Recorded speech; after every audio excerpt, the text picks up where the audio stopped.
traveling through Southeast Pennsylvania Avenue and the like, lots of heavy traffic, unordinary for, for 9 o'clock. And so there's certainly the road closures around Benning Road, around the scene, impacted travel and traffic through generally in the southeast, northeast corridor surrounding. So I would say about 2 to 5 miles surrounding this area were certainly impacted by traffic this morning.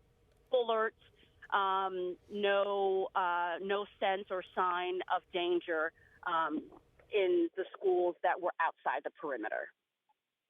Gonzalez reporting there on the phone. We'll let you get back to it and hopefully rejoin you. Let us know when you have any new information. Thank you so much, Delia, for now.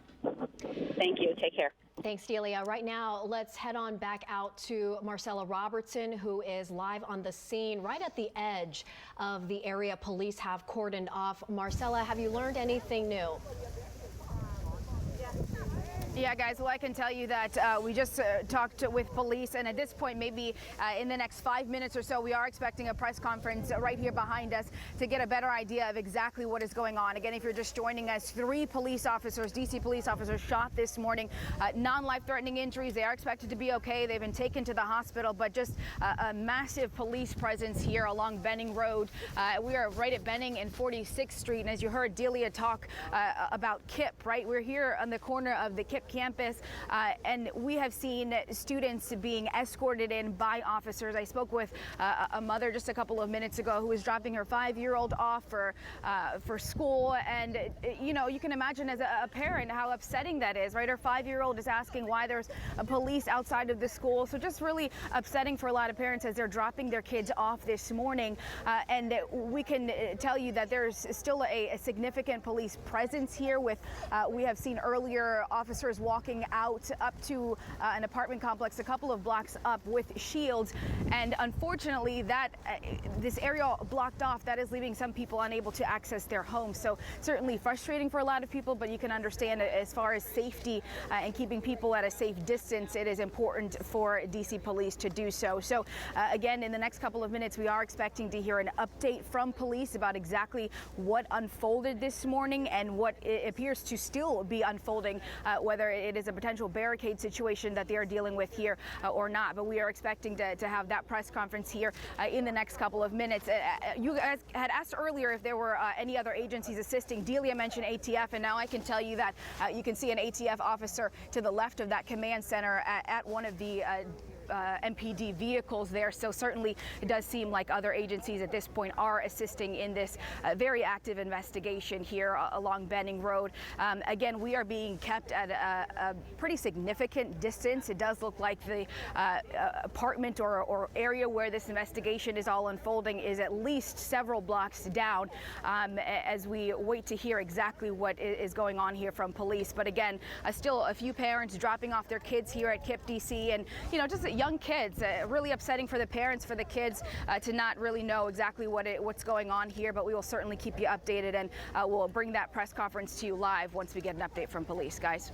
Tella, I just want to ask, because you're there and you're our eyes and ears there, what's the mood there on the ground? Because from what we're reporting, it just seems so very urgent, and we're seeing, though, kids being escorted into that school there at KIPP.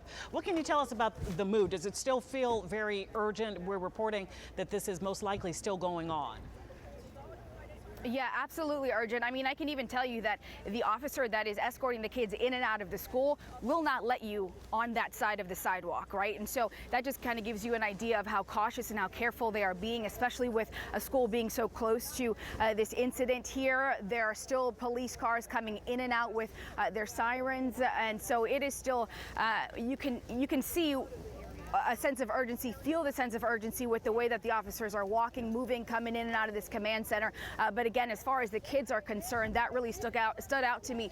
You can see the officer, someone was trying to get on the sidewalk. She comes over, tells them, you cannot get on this side of the sidewalk, as she's escorting these kids into the building, again, for safety reasons. And as this incident still appears to be unfolding here. But as Delia mentioned, from her vantage point, it looks like at least 30 police cruisers. And then we can point to the left over here. Again, this parking lot, you can see more police cruisers. There's DC fire and EMS vehicles that are flashing as well. So certainly still a sense of urgency as we wait to hear and learn more from DC police, hopefully in the next couple of minutes, what is still unfolding. It would lead up to those 3 officers being shot this morning, but thankfully they are expected to be okay. Hopefully we'll learn more when police address the media in just a bit. And just to expand on what you were saying, Al, you know, the mood and the sense of urgency on the scene, because while you do see kids being escorted into the school, Marcella mentioned no one is allowed to leave the buildings, and you see the massive response and units on the scene, but you also sort of see that there what appears to be a bit of a holding pattern. Right. And that is SOP in a barricade situation where you're just sort of waiting it out and trying to figure things out. This is about, what, 2 blocks away from Hannah Place. It's a safer area for our crews to be positioned, so we can't really get that vantage point, but I'm sure closer in, there's a bit more of an urgent tense, yeah.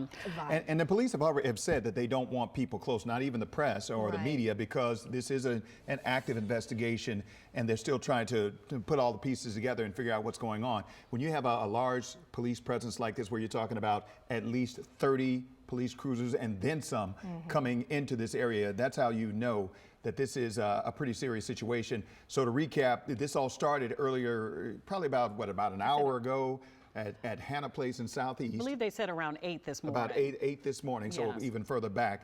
So at Hannah Place Southeast, this is near Benning Road, which is fairly close to the Maryland line. And there's schools over that area. We talked about KIPP DC Elementary School and Woodson High School. Normal start time is 8:45, but you've seen in some of the videos, that live feed that we've been showing, that kids are being escorted in by their parents and by police. Marcella and Delia are there live reporting for us, and they talked about how when regular people are trying to get on that sidewalk to go about their business, they're being stopped and said, no, you can't go here. And again, that's because police don't want people in that area unless you're bringing your kids to school to drop them off. And once you get inside the school, the kids are inside the school. They can't come out because this is a lockdown situation. We know it's at least a lockdown situation for Garfield and Plummer Elementary Schools. Those are 2 close schools they're nearby as well, and KIPP DC and Woodson in addition to that. And there's also, Lindsay has been talking about this all morning long as well, a massive area that's blocked off, lots of traffic that can't get there, and lots of people who are trying to get to their homes in this neighborhood. This is a largely residential neighborhood. They cannot get to their homes because the streets are blocked off as this investigation continues.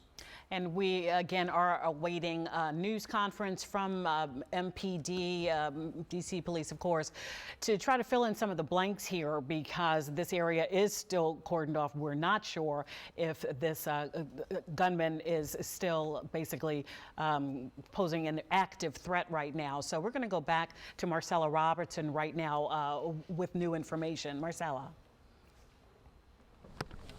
Yeah, it looks like they are getting ready to set up for this press conference here. Give us just a second as we listen to what he's about to say. Thank you very much. Appreciate that. Okay, it looks like they're moving us to the side here. So it does look like in the next couple of minutes we should be getting an update from police here. I mean, you have mentioned this has really kind of disrupted the morning here in this neighborhood, largely residential. A lot of people who are still not able to get to their homes here this morning. Certainly frustrating, but it is a matter of safety, as DC police have told us, that it is unclear exactly what is going on here, but they want to keep people at a safe distance, and that is really important to them. So as frustrating as it is for a lot of people who are stuck here until whatever the situation is resolves itself, that is really the most important thing for DC police, is to keep those people safe. If you are just joining us, we are here at the corner of Benning and 46th Street. This is right in front of KIPP DC. We have seen all morning just parents dropping their kids off. They are being escorted in by an MPD officer, which is upsetting for a lot of the parents we've spoken with, for kids asking exactly what's going on, why there are police surrounding this school. So certainly a matter of safety that the school is on lockdown here and those students are being escorted inside. Again, a lot of people here waiting to get